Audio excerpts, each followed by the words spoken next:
Hello, everyone. In this video, we're going to get started on our notes for section 1.6 on the second derivative. To help us get an understanding of this concept before formally introducing it, let's look at an example. So this is example 1 from our 1.6 notes. So I'll just read out the example together and then we'll look at the problems. So it says a rabbit population, P, so the population in hundreds, is described by the function P equals f of t, whose graph is shown to the right, where t is measured in years. Use the graph to estimate the following. So to get a sense of this situation, let's take a look at our graph. So first, let's just consider what the quantities are that we're graphing. So the horizontal quantity is time. And as we were told, that was just measured in years. And vertically, we're measuring the population of rabbits in hundreds. So I'm going to write that down too. Population in hundreds of rabbits.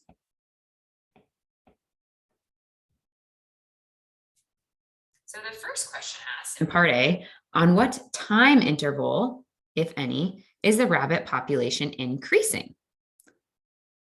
So we want to know, where does the rabbit population go up or increase as we increase with time? So if we take a look at our graph, we see that everywhere along our graph, the population increases. So we can first write that out, and then we'll use some mathematical notation to describe that. So we can just write the rabbit population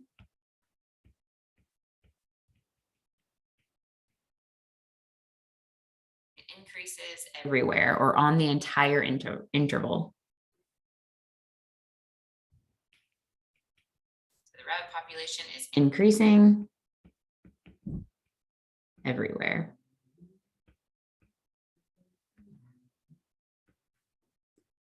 So if we want to describe that entire interval, our graph starts at time t equals 0 and goes until t equals 10.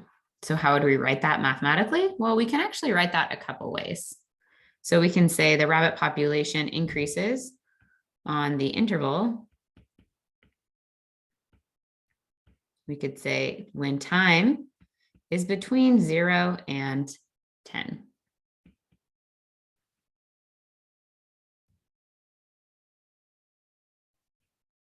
One subtlety here is where the interval starts and ends.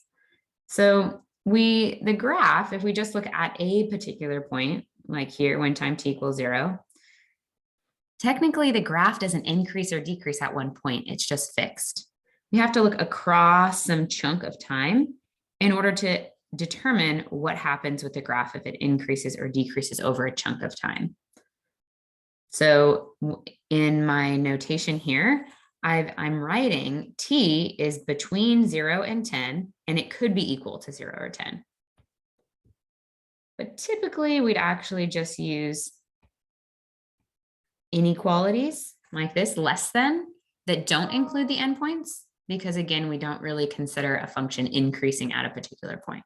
So it's more describing the entire interval. So on the interval from 0 to 10, the rabbit population increases. I'll just say rabbit pop increases.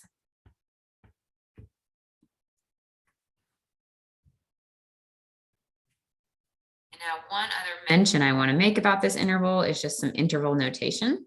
So you might have seen this in another class. You might not have, so that's okay if this is the first time.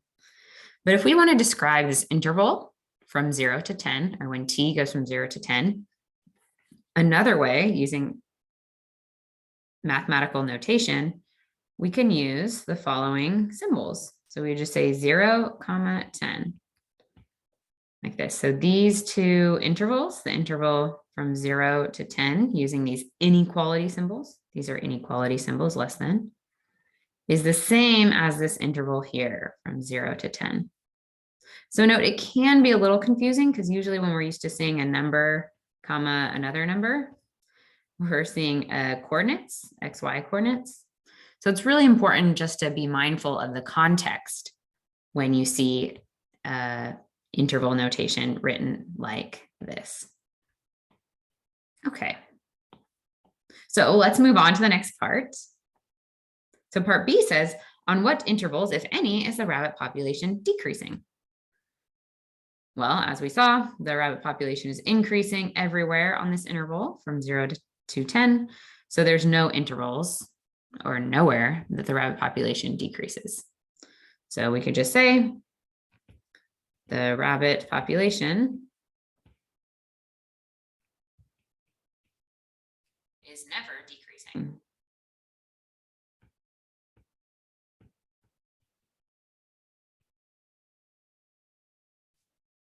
All right, so now let's take a look at part C. On what time intervals, if any, is the rate of growth of the rabbit population increasing? So let's recall that the rate of growth, another way to describe that is the slope of the tangent lines, or slope of our graph, but I'll say slope of tangent lines. So the question is, in other words, on what time intervals, if any, are the tangent line slopes increasing? So let's take a look at our graph and think about what the tangent lines are doing along our graph. So what I'd like to do is just draw in some tangent lines first. So I'm going to draw in a couple.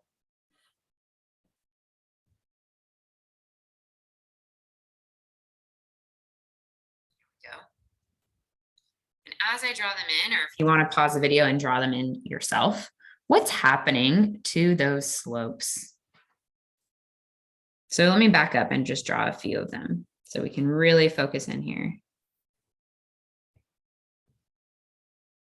So what are happening to the slopes of these tangent lines? As we move from first one I drew, second one to third one, they're getting steeper, so their slope increases.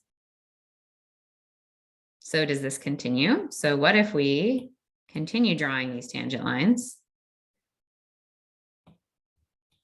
further up along the graph? So I was kind of around here where I stopped.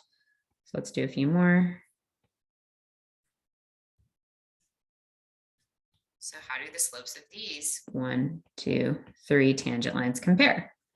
We start up here pretty steep, and then here gets a little less steep, and then here kind of levels off.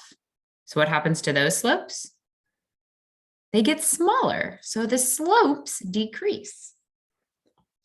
So we've seen along the entire interval, our tangent lines get steeper as we move up our curve till about maybe this point at t equals 5.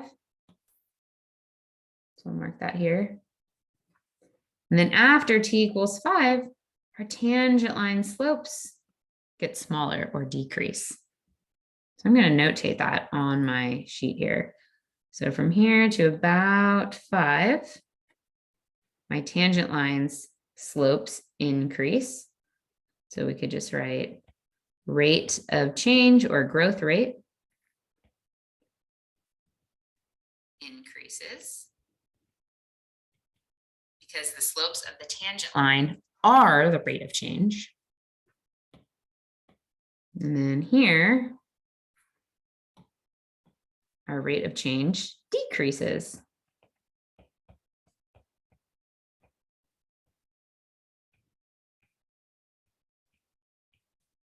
Awesome.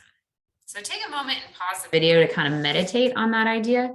Feel free to rewatch that part of the video if you want to see those tangent lines drawn again, or draw them for yourself on your own page. So now to answer this question using what we just did. So in what time intervals, if any, are the slopes of the rabbit population increasing? So we just noticed was along this first part of our graph from about 0 to 5, those tangent line slopes are increasing, i.e. the rate of growth increases. So I'm going to write that out now. So we can say the growth rate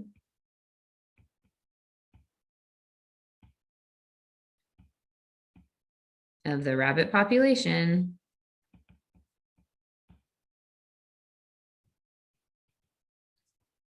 that growth rate or those slopes increase on the interval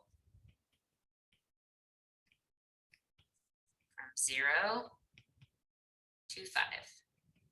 In other words, on the interval 0, 5.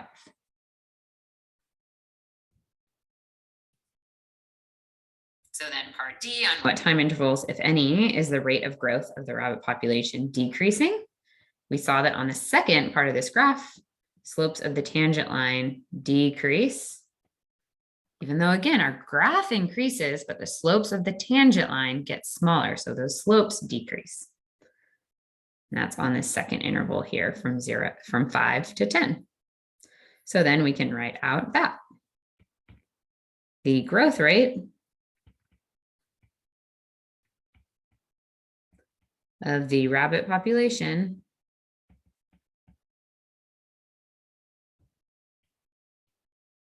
decreases on the time interval from, not 0 again, but from 5 to 10. In other words, 5, 10 on this time interval.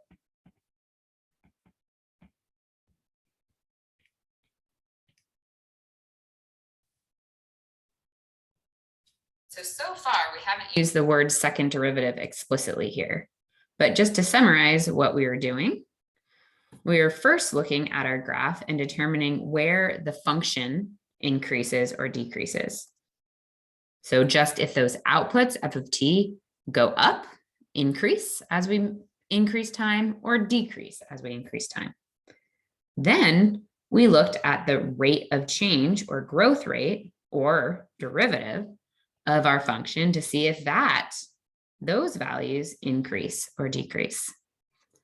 So to recap the second part in C and D, we were looking at the change of the rate of change. So in this next video, we're going to put that together a little bit more formally to create a word or put a word on this idea of looking at the change of the rate of change.